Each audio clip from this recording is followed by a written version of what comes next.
versus, whether or not we are single or married. That's it. That's the question. Am I more peaceful if I'm single, or am I more peaceful if I'm married?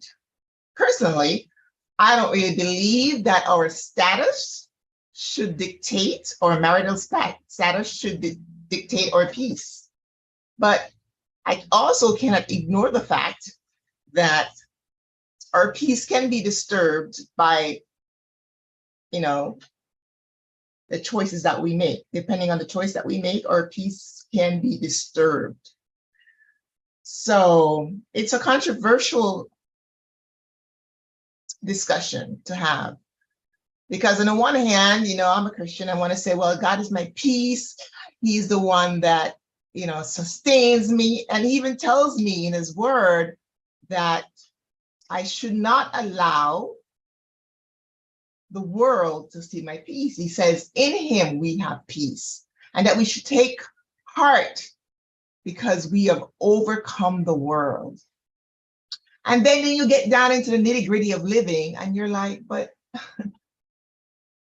this man over here or this woman over here is driving me absolutely insane. So how do we balance the conversation between what the word says versus what we are actually experiencing?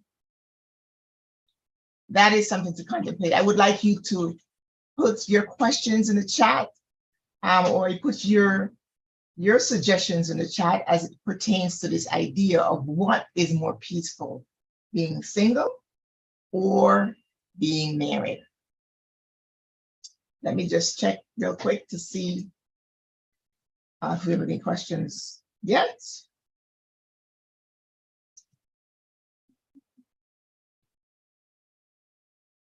The other thing I want to bring, while we continue to wait, the other thing I want to bring to the forefront is the idea that are the choices that we make. A lot of single women, they want to get married, just like I did when I was single, but hadn't really considered all the different pieces that contribute to a healthy marriage. And one of those things include the fact that we don't vet properly. And when we don't vet properly, it can definitely disturb our peace. So it's definitely worthwhile for us to consider what are those things that we should look for, or what is a criteria for vetting? Like, what are we vetting? What are we looking for? So for myself personally, I really had to be cognizant of the fact that my husband was willing to consider the values, the spiritual values that mattered to me. For example, sex outside of a marriage. Now, does not having sex before marriage guarantee peace? No, it doesn't. I see that we have a third person here, so let me see. Is that one of our panelists? Oh, our panelists showed up. Hello, Arlene, welcome. I was just trying to discuss and bring to the forefront some of the things that we do when we're single that interferes with having a peaceful union. It's not that, and I was mentioning the fact that when we don't vet properly, it disturbs our peace. While vetting doesn't guarantee our peace, it definitely contributes to our peace. It encourages peace. So Patricia and Raul, hello Raul, hello Patricia, thanks for joining. So again, we want to be considering the things that will contribute to our peace, even though there's no guarantees in life. We all know this. But I was saying for myself before you joined, Arlene, was the fact that I had to make sure that my spouse or the person I was dating at least considered my values, because a lot of times in the rush of wanting to be married, the emotions and all that go along with it, the bells and whistles, we forget to consider the things that really is going to matter for the long haul. But before we go any further, I wanted to give Arlene an opportunity to introduce herself to the audience and just give us the background of yourself. and your perspective. Hi. Thank you for allowing me to join on your platform. How are you this evening? I am doing well. How are you? Great. So I am Arlene McLaren. I'm the host of the television talk show Ask Arlene, which airs on Thursdays at 6:30. I have a YouTube channel. I have written a best-selling book, which is called 10 Secrets to Overcoming Fear, Getting Unstuck. It's all about living a courageous life. I think this concept of being happily married and winning at the game of life is all a part of this concept of living courageously. I went through a very, very bad divorce very early on in my life, and it was something that caused me to be fearful about this whole thing of marriage. And so I waited a long time before I got back into this game of marriage. And now I'm very happy to say that I have learned a little something as I'm going on this journey, as I have gotten remarried. Okay. And so I want to share along with my associate here and my partner here, Angela, about some of the things that did work for me and didn't work for me. And so I'm encouraging you, if you're on this journey, to stay the course. Okay. In terms of your peace, it's very important to stay the course, trust God, and stay the course. Okay. The biggest thing the enemy will try to make you do is feel like somehow you're running behind and you have to hurry up and you have to rush in order to get into it, which takes away our peace. So my thing is, God wants us to have peace. So if we are operating in scarcity or struggle or fight and flight, that's probably not the way that he would want us to function. So I'm learning daily, on a daily basis, that I have to take his hand, put my hand in his hand, and trust him and trust the process. Okay. And that's really where I think one key thing that comes to mind is that the enemy can't take us out of our place, but he can stress us out and cause us to struggle and fight and take ourselves out of the game. So his job is to annoy us and to, throw things in front of us that would cause us to say, I don't want to be bothered with this. I don't want to be bothered with you people or you person. I'm going to step out. But the real, the real evidence that we're truly children of God is that we can put our hand in his and stay the course. Stay the course. And that sounds really beautiful. It sounds like it should be a postcard. It really does. Thank you. Maybe that's another business we need to start. Let's do postcard beautiful. Stay the course. Put your hand in God's hand, and he will lead you. And but goodness, when we're actually living in a peaceless situation, the toll that takes on your mental health, your emotional health, sometimes your financial health, it's just overwhelming. And the only solution you can think of is, let me get an escape. Let me escape. And that means, let me get up and run. Let me just run. Okay, and that means get a divorce. And the truth is, while that sounds like a very, it feels like an immediate fix. It feels like, because we don't like pain, right? I mean, I don't. Anybody who knows, but I certainly don't like pain. I realized that for the times of my marriage when it was especially difficult or hard, and I had those very same thoughts of just let me get out of this. When it dies down and I look back, I can say, I'm grateful that I went through that, because I stretched. I grew closer to my partner. I grew closer to God through it. But when you're going through it, oh my goodness, you don't want to hang around at all. So I understand what you're saying. I'm not trying to be facetious when I say, oh, that sounds like it should be in a postcard. I know it's true that when you stay the course, it does pay off. But in the meantime is what we want to touch on. But before we get that deep into actually being married already, let's talk some more about the vetting process and what that means, so that we don't set ourselves up to be at a disadvantage when we do get married. Because while the vetting process won't guarantee peace, it definitely will help us to have a more peaceful experience, wouldn't you say? Oh, absolutely. And I have some notes here to share with you guys. Hopefully your team is able to pull it up about some of the things that we can look at to help us. But before you move on, I don't want to be remiss when I said stay the course. I want to share that if you're being abused physically, do not stay the course. Get out. Find safety. Exactly. I do not want anybody to listen to me today and hear me and think I'm saying that if you're being abused, you should stay the course. If you're being abused, safety first. Get out. If you can, take your kids with you. If not, get out and then go back and get your kids. Okay, safety first. I'm not saying Yes, that yes. I believe God is saying you should stay in a situation that is not that's being abusive. So I just want to clear that up. You may Thank you for continue. clarifying that. It's very important. Okay.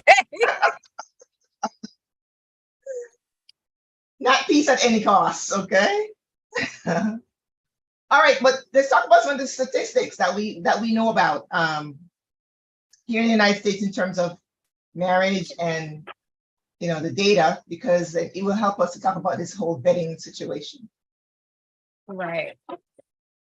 So I have two sections. One section was about some of the highlights, some of the really good things, just to preface the content, some really good, fun facts about marriage.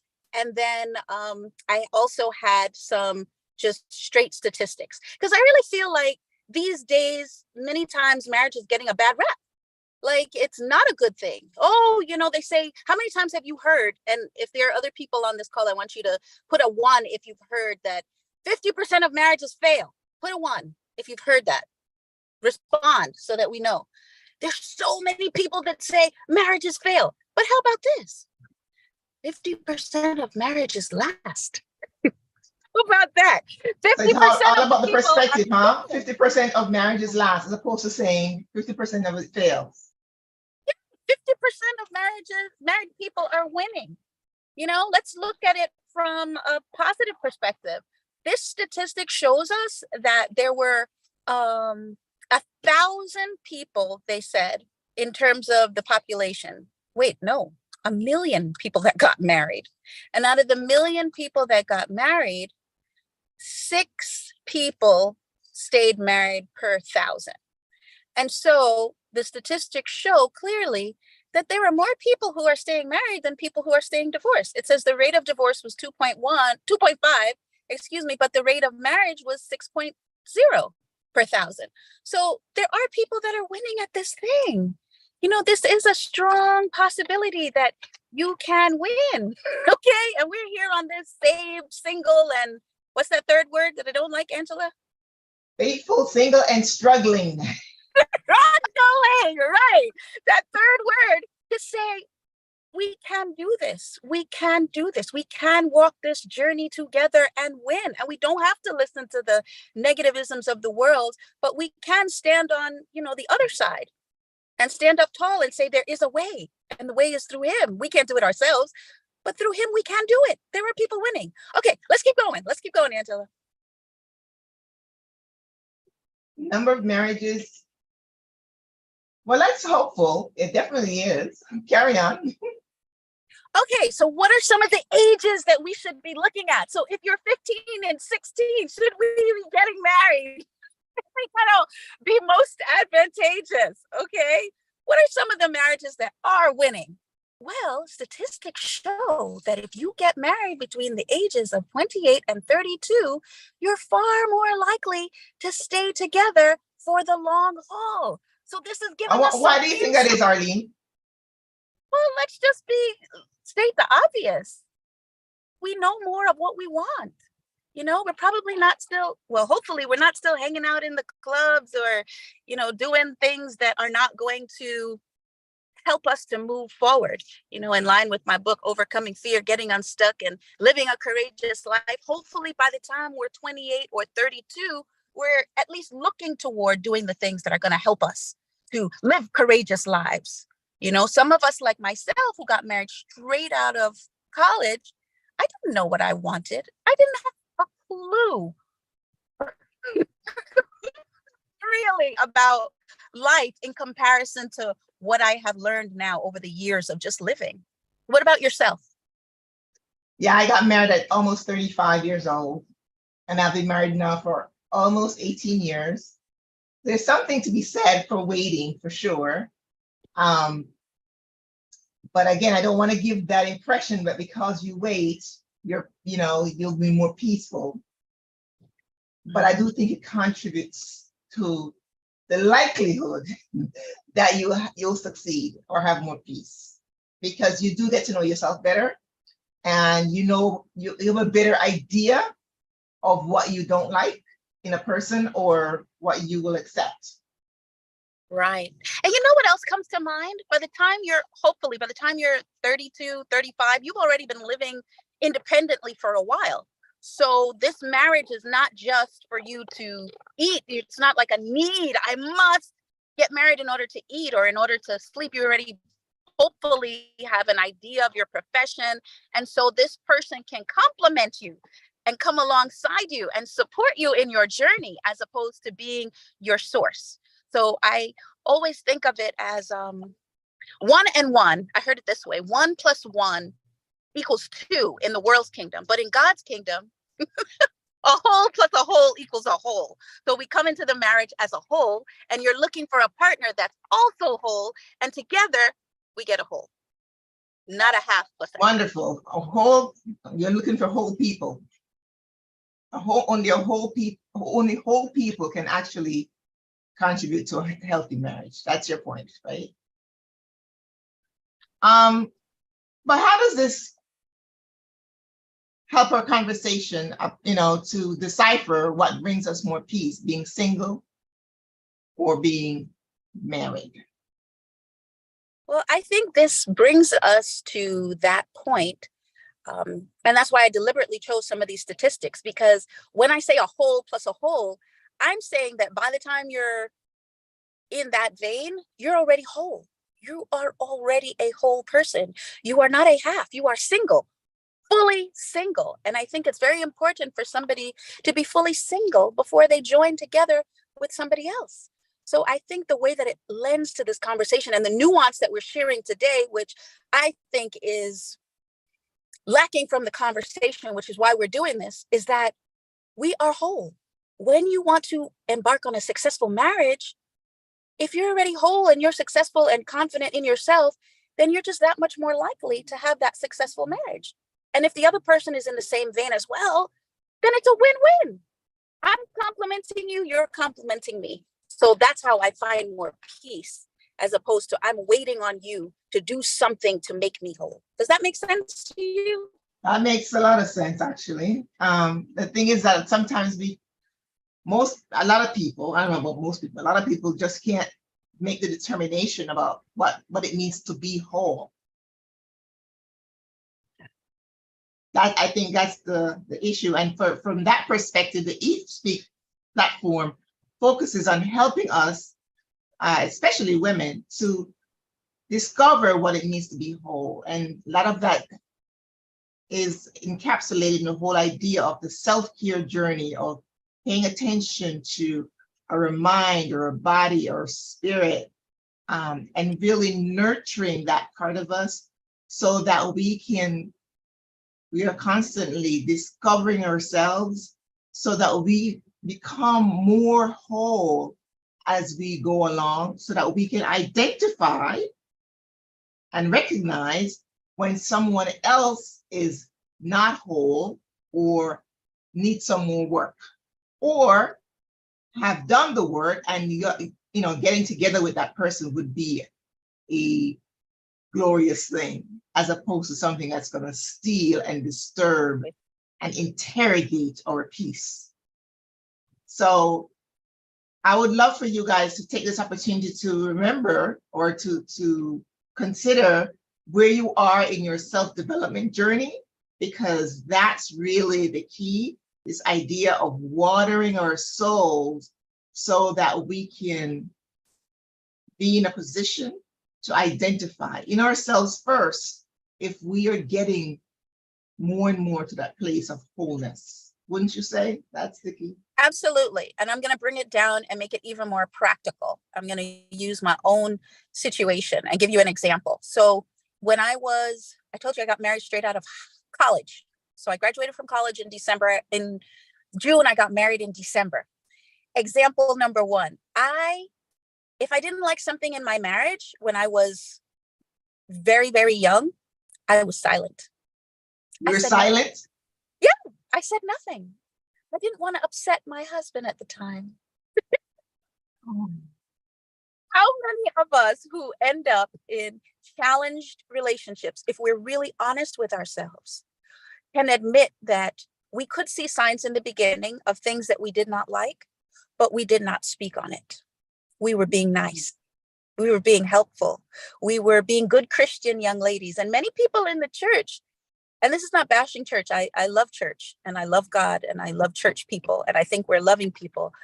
At the same time, sometimes we can, how do I say this, Father? Mistake being nice for being godly. There we go. There we go. Can we be godly people and speak the truth in love? The answer is yes. I did a survey, I was on a call with a group of women, and because I do a weekly show on, like I said, on overcoming fear, getting unstuck, living a courageous life. And I was on the Thursday call with these women, and I asked them, many whom had experienced domestic violence issues. And I said, is it possible? And this is not everybody, so don't write me any nasty messages. But is it possible that many of us who have walked down that path were being kind, and we were being loving, and we were extending ourselves, or so we thought, in a positive way to meet the other person's needs? When one is whole, or more whole, because we're never fully whole, but more whole than I was at that young, tender age of my early 20s, I can now see that there are times when I have to share. And sometimes my husband does not agree. He doesn't take it and say, oh, wow, I really see what you're saying. Let me move forward in that. But it's okay because I have shared. Okay. And God wants us to share sometimes, and so I think that's one of the things that happens in terms of wholeness. We can be free to share things sometimes that may otherwise not be shared. And that is not dependent on whether or not I'm married or single. The freedom to be able to share my perspective and speak the truth in love is not dictated by my marital status. So if I'm practicing that before I get married, when I get married, it will just transfer into the relationship. But for me to get to that stage, I should have been practicing it when I'm single and living whole. So that it's not a performance that I'm putting on when I get married. It's just part of who I am, because I am comfortable in my own skin, comfortable with my own voice, being willing to say, no, I really don't like that. Can you stop? Or this really offends me. And by the same token, being willing to hear the other person when they're saying, this hurts me, this offends me, and not going into a pity party or a defensive mode to feel like you have to defend everything, to defend yourself against what the other person is saying. Just being willing to listen, because you also have to be thinking about that person's peace as well. But again, when I was single, I had a number of roommates, so it gave me a chance to practice with them, to have a lot of conversations. And that doesn't mean that when I got married, I didn't see still room for growth, because there is always room for growth, because it's a completely different dynamic being married. But what I'm saying is that if we are already practicing some of these principles when we're single, when we get married, we are ahead of the game, as opposed to, oh, let me catch up, or let me stay silent, like you say in your case, because I don't want to rock the boat.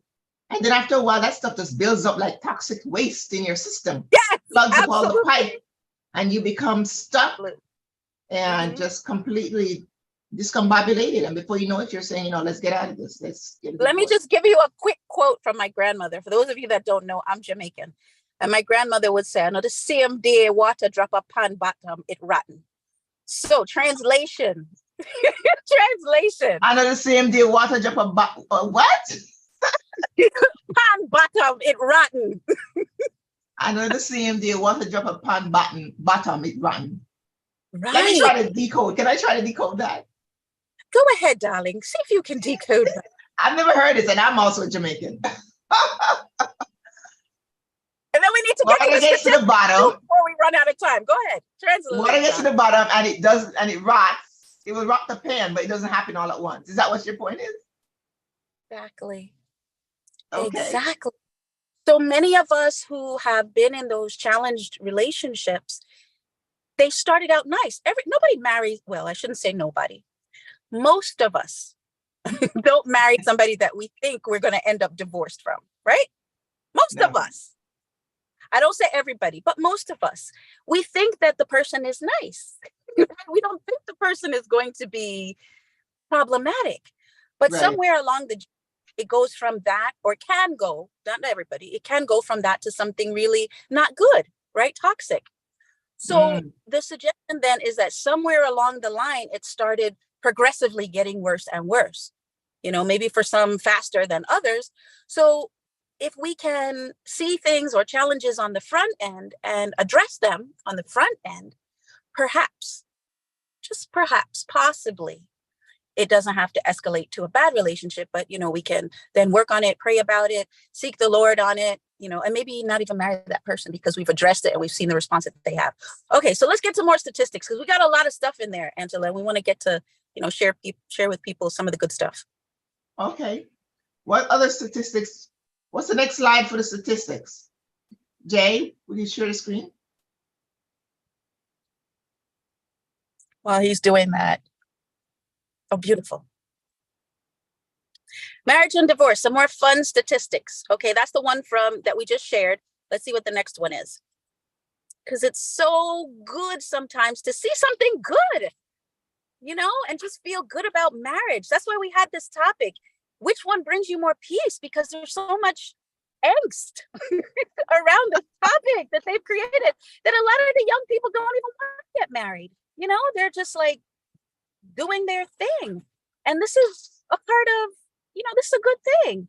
We already did that one. We said 28 to 32. So let's keep moving. Let's look to the next slide. Have you noticed that, Angela, that many people these days don't even. Many people are saying they're opting out of marriage. But I don't want to give the impression to people that marriage brings you more peace. Okay, that's not the message here. Marriage doesn't bring you more peace. Being single doesn't bring you more peace. Working on ourselves and doing the necessary work for personal development is what brings us more peace. Getting closer to God and understand how to apply His principles to our lives, whether we're single or married, is what gives us more peace. It's not our marital status. Do we disagree with that, or do we disagree with that or not? Arlene? No, not at all. We agree. And like I shared, a whole plus a whole equals a whole. So you're single and you're fully single in order to be happily married. Absolutely. Apparently Jay doesn't have any more slides to share. Okay, I'll share another statistic that's a fun statistic that we can look at in reference to marriage. So we've heard such, challenging hype about it. How about this?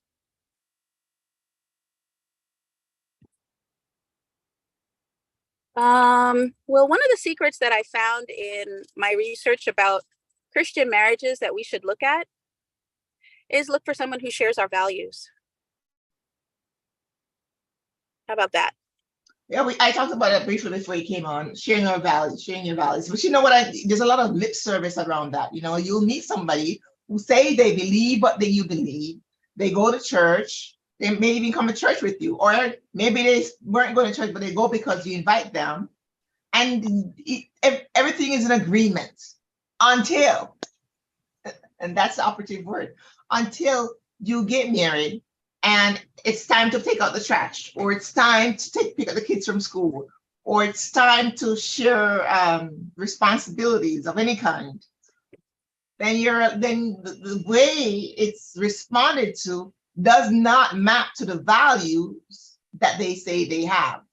Wow, that's deep. And then you're like, but I thought that, we really agreed about, how we see God. But a lot of times you have to be careful, because being religious says that you believe it up here, but it doesn't mean it carries over into your day-to-day life. And that's where I think a lot of people, and sometimes myself, can get really trapped, because I can start to think that because I believe up here, it's going to come down here in my own self. I'm not even talking about my spouse right now, I'm talking about myself. So to be monitoring myself, and there goes again that idea of the consistent personal development and coaching that is required to continue to grow, so that you encourage peace in yourself first. Then you can make the necessary course corrections, so that if my spouse says, and I'm not taking out the garbage, I don't have to react to him saying he's not taking out the garbage. I can do a course correction in my mind and say, okay. Take out the garbage. Take out the garbage, man. My husband always takes out the garbage. It's just an example. My husband always takes out the garbage too.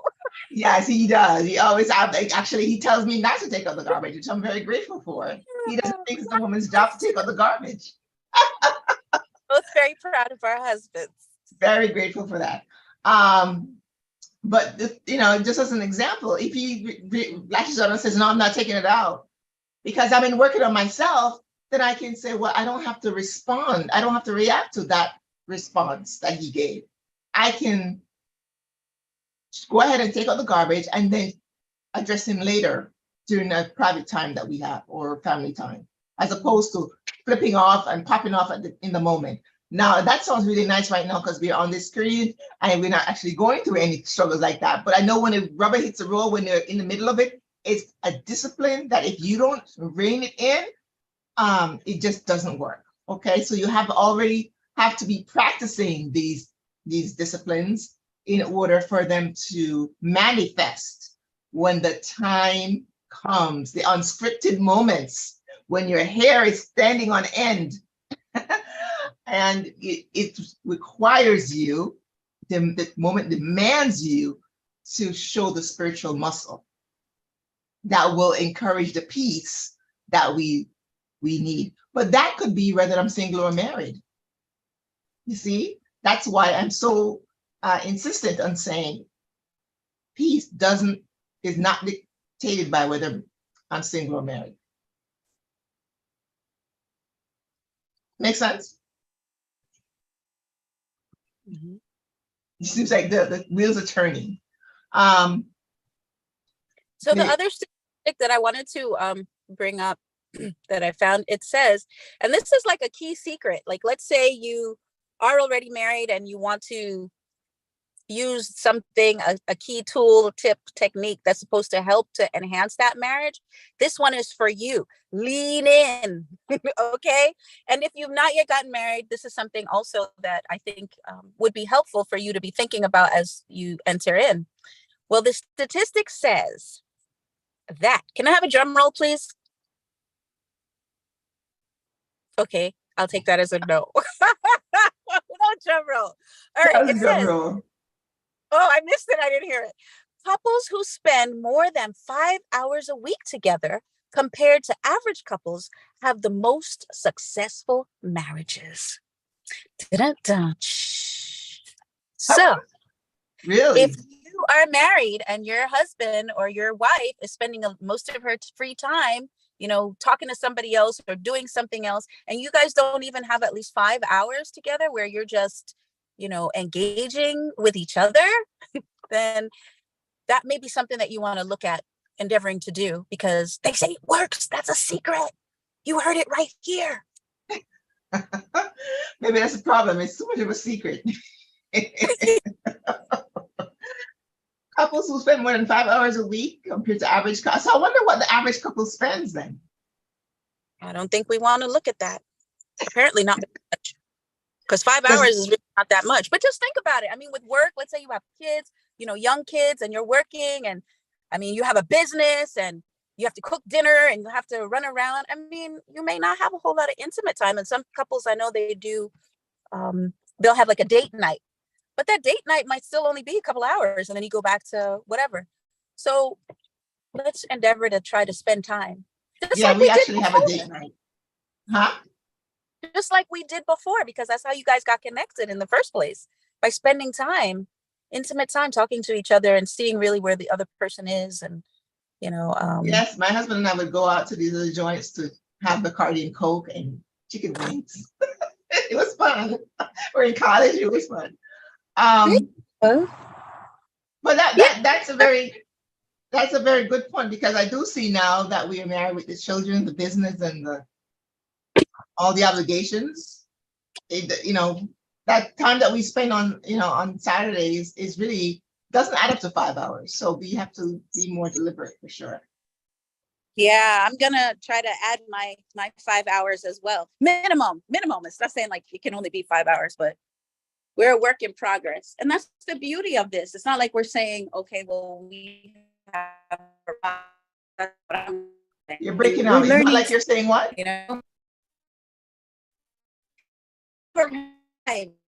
at the place, at the location. We're saying it's a journey. Right. And the thing about speaking of places and location, right? We were encouraged to actually have a specific place that we determine to meet at and go out and sit down, or to make sure that regardless of what's going on, even if he's in another state, that we know that we have this time, so you need to come back and meet me at this time on this day, because it's that serious. So we've been doing our best to practice that. I have to say it's very helpful. Your screen is going in and out, Arlene. I'm not sure what's causing that.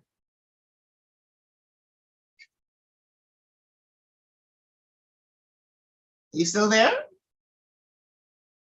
I'm back. Yeah, your sound is totally going now for sure. But one of the things that I actually think is very helpful is this principle I learned a few years ago that talks about how to save our lives. It's a principle I learned from a book. And the word spells saves, and it's like an acronym, spells the word saves. And the first one is to be silent. This is within the same realm of practicing self-development, to have some kind of a routine where we're working on ourselves to kind of hone that personal peace that we want to see, whether we are single or married. And the first S is to be silent. And the A is for affirmations, words to affirm myself each morning. Angela, you are worthy. Angela, you're growing. Angela, you're becoming. I am, the I ams. The V is for visualization, where I'm seeing where I want my relationship to be, whether it be my relationship with my spouse, my relationship with myself, my relationship with God. It's really important that we think about it in this sense too, because it's going to help us with this peace that we're after. So silence, affirmation, visualization, envisioning of where you are today and where you want to get to. The E, which stands for exercise, getting that walk in or the treadmill run or whatever. Exercise, get your body moving. So we're up to SAVE, and the last S is scribing, which is just to write in a journal, because statistics show that people who are writing in their journal actually boost their personal growth, and personal growth absolutely leads to more peace.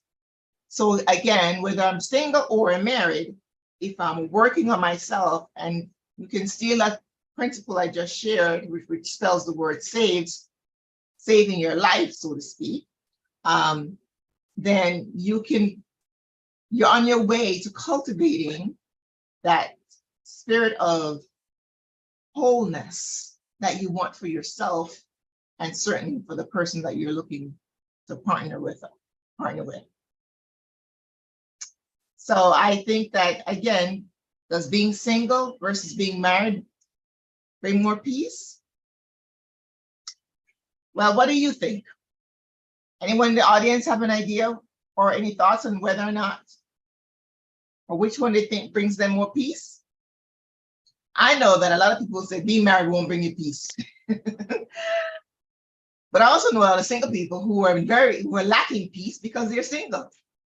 So again, as we can see, depending on what state you're in life, you can have an argument for both. This is why I know it's not based on your marital status. Do you have any other statistics you'd like to share with us, Arlene? There's a whole lot of statistics on this, but for the purpose of our webinar, I just chose to share the positive ones because I think it's so important to be single, but be single in that context of marriage, like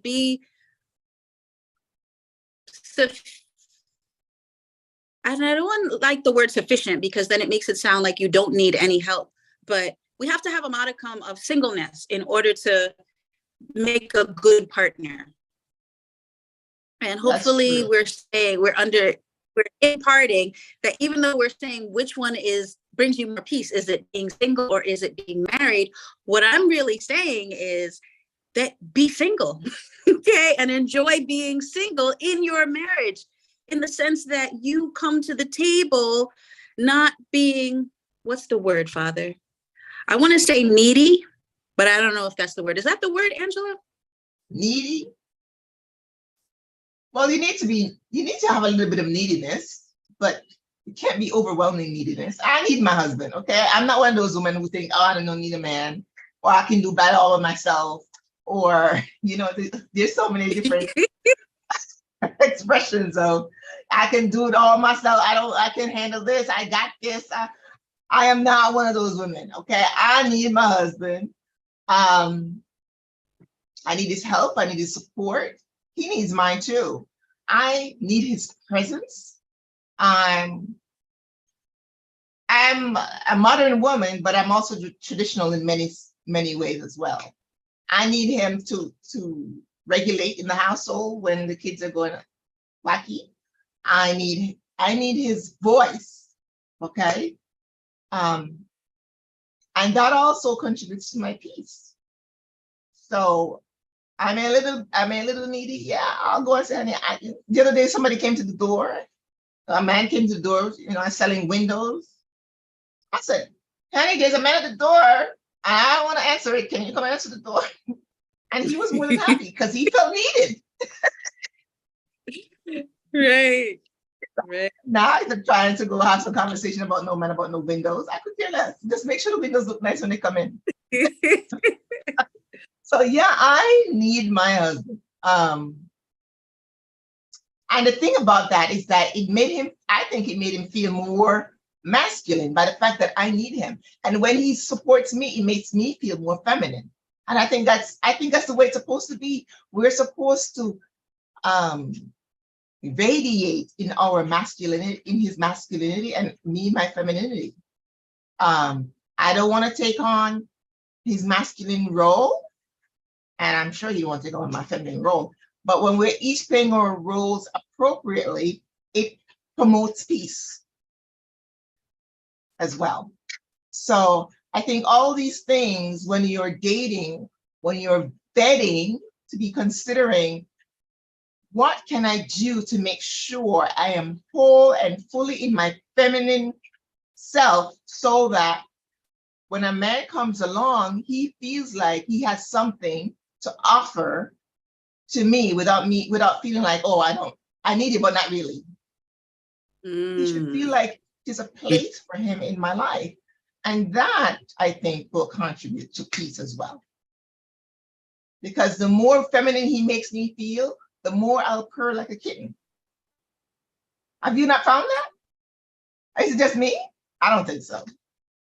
And when I make him feel masculine, the more he wants to do for me. And I think I was at an event on Saturday. My husband, I was sitting at a table. He took out the napkin, put it on my lap to make sure that my clothes didn't get messed up. And I was like, oh, thank you. See, because I allow him to do that. Is it because I couldn't put a napkin on my lap myself? Of course not. But he feels so masculine in himself, and I must be giving off all those feminine vibes. And he wanted to cater to me. And he went downstairs and got me a Bacardi and Coke and came back and gave it to me. All those little things contribute to me feeling more feminine, and therefore it promotes more peace. There's so many different aspects of this whole thing of peace in marriage. Now, when I was single and I was on a date, the same idea applied. It just carried over into marriage. Okay, another quick tip before we sign off, because we have about 5 minutes left, is to become the person that you would like to date. So if you want someone who is well-educated and well-heeled, and someone who is going to place a napkin on your lap, like you said, well, are you the type of person that would warrant placing the napkin on your lap? Can you repeat that again? That is going to... The point was from the person that you would like to have.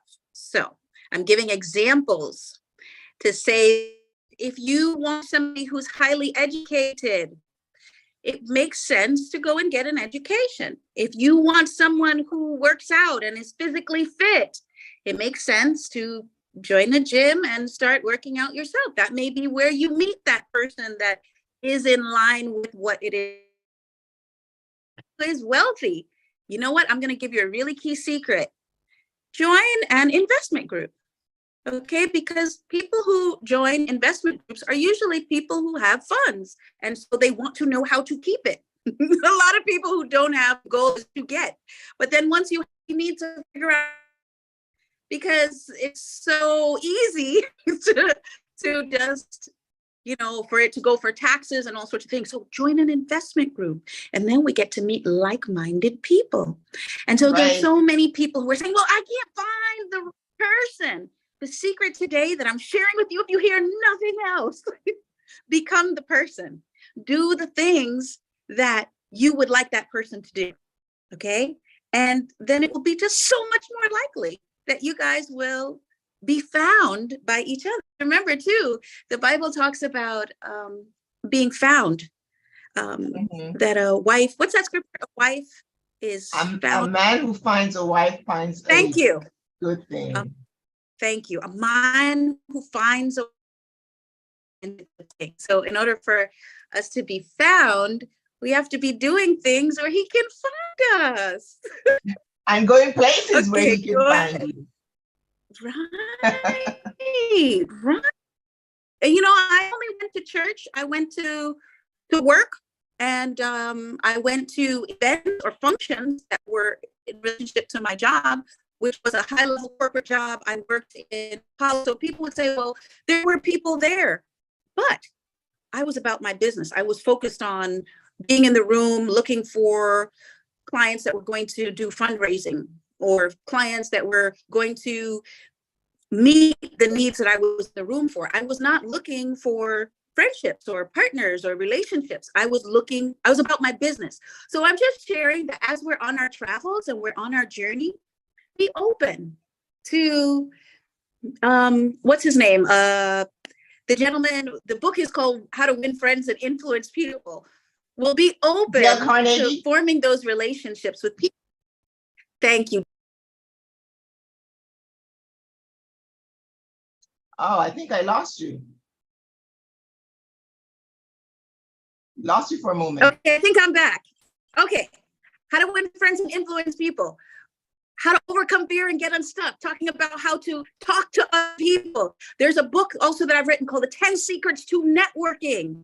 That's an excellent book in terms of how to stir up conversations and how to build relationships with other people. We have to step out of our comfort zone and allow ourselves to be found by our perfect partner. And Angela has a great book as well about how to become that person that we were truly meant to be.